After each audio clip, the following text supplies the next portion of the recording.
and welcome to the CamijoKnit podcast. My name is Camilla and this is my channel where I talk about knitting, my knitting designs and what else is on my needle or on my crochet hook. Today it is so warm here in Denmark. It's like we're having a heat wave and it's not sunshine, but you can tell that the humidity is really high, and I'm sure we will be having a thunderstorm later on, and my glasses are misting. Look, that's how hard it is. Today's episode is going to be short and sweet because this is holiday time for us, and we are actually packing at the moment because tomorrow we are going to the summer house. We have spent some time up there already and we are going back tomorrow. So I don't have that much to show you. A few works in progress that I will share, and what the plans are for the summer, and what I'm going to be knitting on. And at the end of the episode, I will be talking a little bit about my sewing project. And I have had a few of you contact me and saying, we sure hope you're not going to stop knitting just because of this new interest of mine. And that's not going to happen. Knitting will always be my number one and also a part-time job for me. So the sewing thing is just something new to explore. And I think it's actually pretty good for your brain to do something new and learn something new. And I spent a few days with my aunt. She's the one sewing all these bags for me, and she's so talented. And she spent 2 days with me teaching me how to sew. And it has been so much fun, but I will talk a little bit about that at the end of the episode. And also, if you're interested in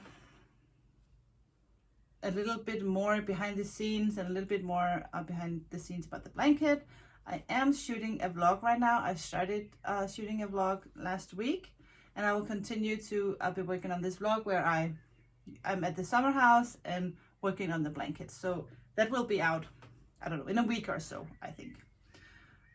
But today will mainly be about what I have in all these bags, all my projects. Last time I showed you that I have done a little progress on these self-striping socks in yarn from a Danish hand iron named the Lonely Sock Lady. And she does these self-striping yarns that I think is just so much fun. And I did these two, and I need to put in a heel. I haven't done that yet, but I have marked with my light bulb stitch markers where I'm going to put my heels. And the heel is going to be in this contrasting black color that's on the toe and here on the cuff. So because I wanted to make sure that I had enough yarn for toe, cuff and heel, I only did around 10 or 12 rounds of ribbing here at the cuff. So I think I will be doing that today and get these socks done so I don't have to bring these to the summer house. I forgot to bring needle and scissors when I was there at the summer house just a few days ago, so I couldn't actually do the heel. And I also forgot to bring stitch markers. So I have to pack up when I leave tomorrow. I have to be careful. But what happens is when you finish a pair of socks, your needles are free. So I will be deciding which skein to pick to bring for my next sock project. But I need to get the heels done first, and I think I'll do that today.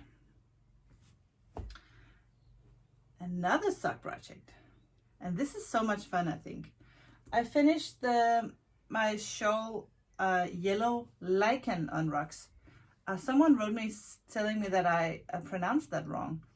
And I'm so grateful that you guys write me when I say something wrong, because it's actually pretty embarrassing to name a pattern something and then not being able to pronounce it correctly. So yellow Lichen on rocks. Thank you. But I have leftover yarns from that shawl. This is the Tough Sock base from La Bien-Aimée in the Yellow Brick Road, Grello and Quail. And these are the 3 colors I have used for the original version of the yellow Lichen on rocks. These are my leftovers, and as you can see, this Quail, I have pretty much yarn left. I haven't waited, but since I wanted to use as much of the yarn as possible, I actually just make sure that I used somewhat the same amount of every color. I started to do these socks toe up. So I just kind of did my like a vanilla sock. I have a pattern out only in Danish called the sugar socks, which is just a plain sock cuff down with an afterthought heel. So I have done that just the opposite way. So I have just I made a fade. So actually it's hard to see where the fade starts. On some of the, on this side it's easier because you can tell. So this is the first stripe with the new color, and then I work 3 colors with color A, and then 1 color, 2 stripe. Now let me say that again. I fade by doing 1 row of the contrasting, 3 rows of the first, then 1 contrasting, 2 of the first, 1 contrasting, 1, and then the same but the opposite way. So I think this is a perfect fade. And also because the yarns are fading naturally, the fade looks even better. So, and also this is a great way to use up all your scraps if you have sock yarn laying around that has similar color or that you just want to play with. I think this is so much fun. So I will be placing stitch markers now for where I have to put in the heel. And then eventually I will end up with this. And I will be making the heel in the color that I'm actually using at the place where you put in your afterthought heel.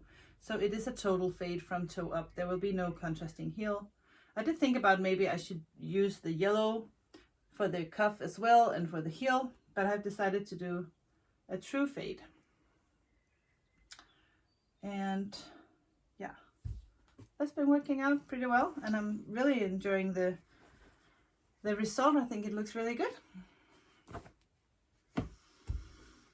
So 2 pair of socks, 1 pair almost done, another pair halfway or so. Then I have done some progress on my Giselle shawl, which is, I'll put in a picture here of the original version. But this is, yeah, of course it's all wrinkled because it has been in my project bag. But this is La Bien-Aimée. It is the colorway Yellow Brick Road. Did I turn that right? And it is the merino single. And I need 2 skeins for the first part of the shawl. And then I caked up the silk mohair for the lace part. But I forgot to cake up the second part of the second skein of the merino single. So when I completed, I used all the yarn from the first skein, and then I forgot to bring the other one. So to the summer house. So now before I leave tomorrow, I have to cake this up so I can actually finish the first part of the Giselle shawl.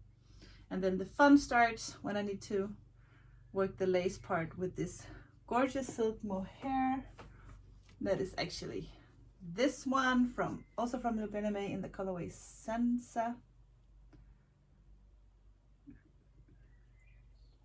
I'm truly excited about this this shawl. I'm just crazy about this color combo at the moment. And actually in my blanket that I'm working on, I have the same 2 colors as well.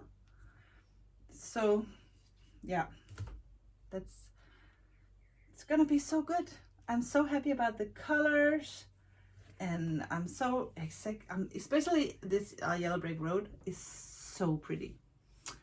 It's something about that. I don't know if it's a little greenish but it's just so adorable. So I can't wait to keep knitting on this. And I only have this amount left of skein number 1, so I have to cake up skein number 2, and I think I might even actually cake up this one as well. So if I feel like finishing the whole shawl I will not be lacking yarn.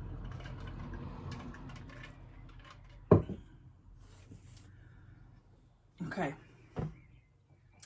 my last whip I shared also before, but I did make a little bit more progress on this one. Let me see if I can get all the yarn. Whoops.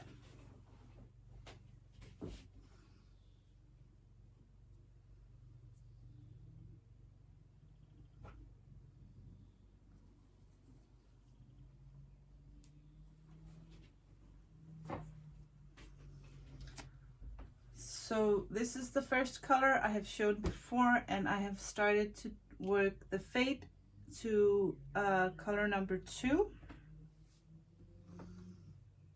And it's just working out really good. Let me see. It's actually pretty hard to see the fade. I think I'm still slowly fading into the darker one. I think it's still 4 rows of this and then 1 row of the darker one. So it's kind of hard to tell exactly where the fade started. I think the first row is around here where I put the stitch marker, but it's very subtle. I really like it that way. So I think this fade is turning in really good. I don't like when the fade looks like stripes. Some of you like that, and that's fine. I really prefer it to kind of fade from one color into the other color without you noticing really when it begins. So I'm really enjoying the fade in this one. And the third color is this from Huloko, the Jarkspur, but I haven't caked that up. And I have to pick that up today so that I will not be running out of yarn when I'm away for vacation. So 3 skeins I need to cake up today before I leave.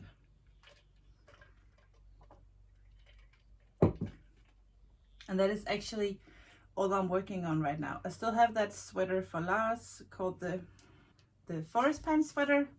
But I will not be working on that during the summer. I think the alpaca, when it's so warm, it's just not nice. So I will wait with that until after the holidays or the vacation, and just be working on my shawls. And because I will be a little bit busy working on my blanket at the summer house, I know for sure. I just want to let you know that all the Bags by Hoyer blankets, not blankets, I have blankets on my mind. All the Bags by Hoyer bags, I have, it turns on very blue on screen, and actually it's a little bit more teal, but we will be working on a even bigger sized project bag. I have had some requests, because if you are working on a sweater, you know, a sweater will fit in here, but it doesn't leave much room for extra stuff, like maybe your knitting needles or whatever you would like to fit in your bag. So we're thinking about doing an even bigger sized bag. So let me know if you're interested, and also let me know if you have any wishes for fabric, or if we should just continue the corduroy, or is it just me who's such a big corduroy fan? Maybe we should do linen, I don't know. But let me know what you think and what you would prefer.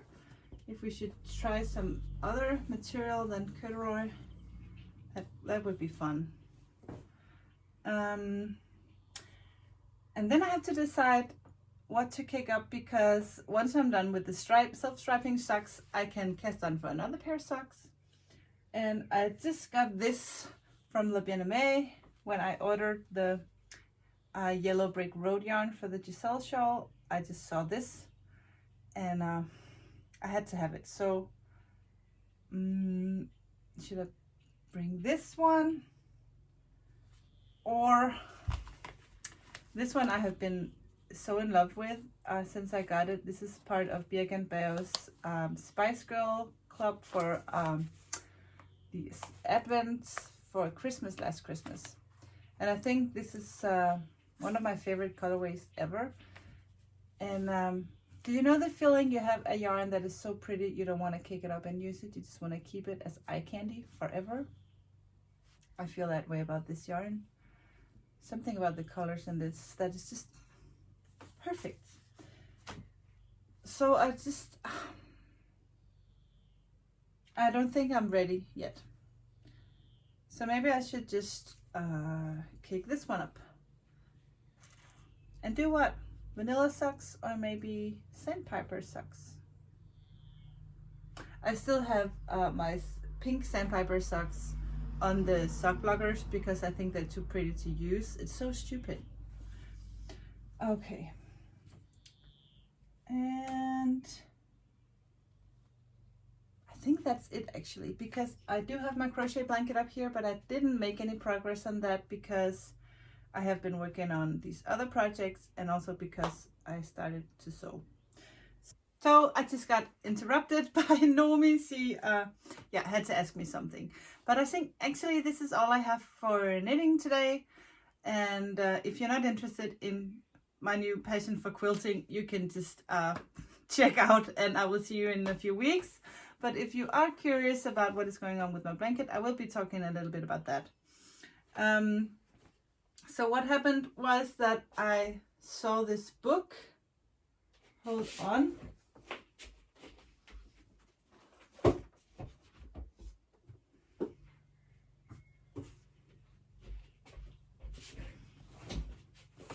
Yeah, so at Sandy by the Lakeside, I saw this book.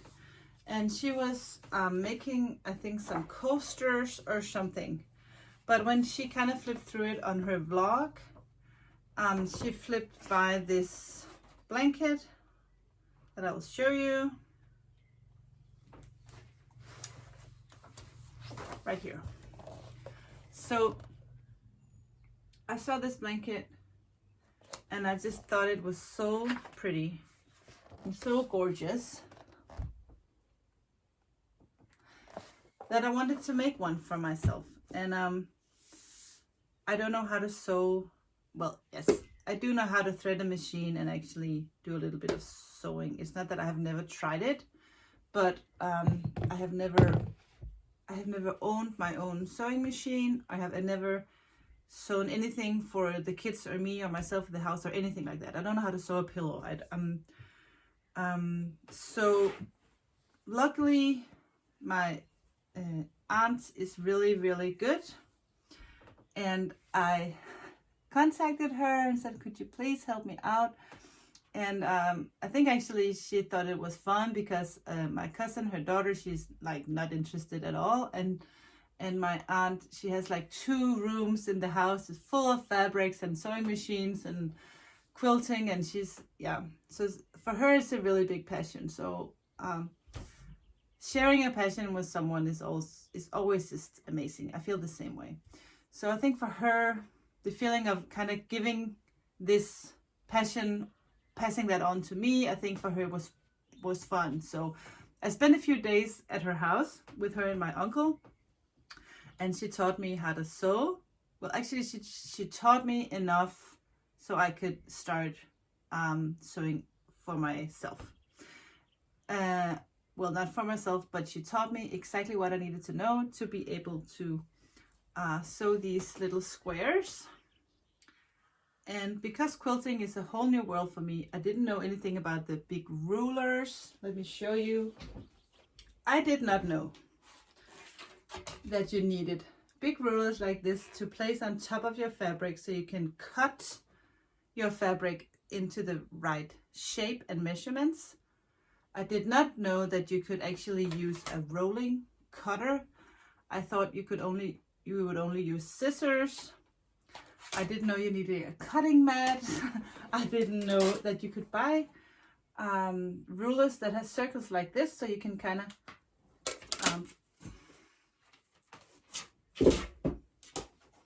place this on your cutting, put your fabric in here and just cut, so you make sure that your circles are the same every time. And then what I do,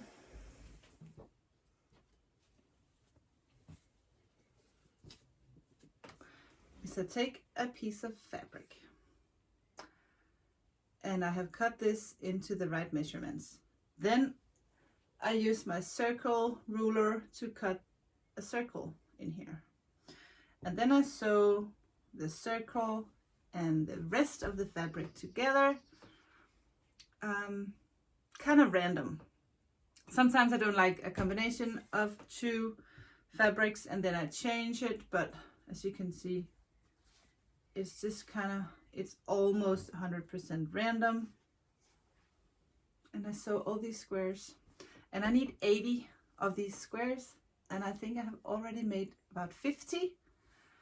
And once they're sewn, you need to iron them and eventually sew all these squares together. But I'm gonna wait with that until I have all the squares ready to, place them on the floor and make sure they are combined the way I want to. But it has been so much fun. And then I have been sewing at the summer house. I've been sitting outside looking into the woods and sewing on my sewing machine. And then I think a few days before we left, I couldn't sew anymore because my thread kind of got tangled up inside the machine. So I had to take it to a repair guy, and I did that yesterday. And he was so kind. He kind of fixed it right there on the spot, gave it some extra love and care, and 30 minutes later I was out and the machine is just perfect now. So I will be taking the machine to the summer house tomorrow, and I will be sewing outside and enjoying my new passion. So that's going to be so much fun. If you want to see the whole process from cutting, sewing, and the whole atmosphere at the summer house, I will have a vlog out, as I said earlier, in a week or so.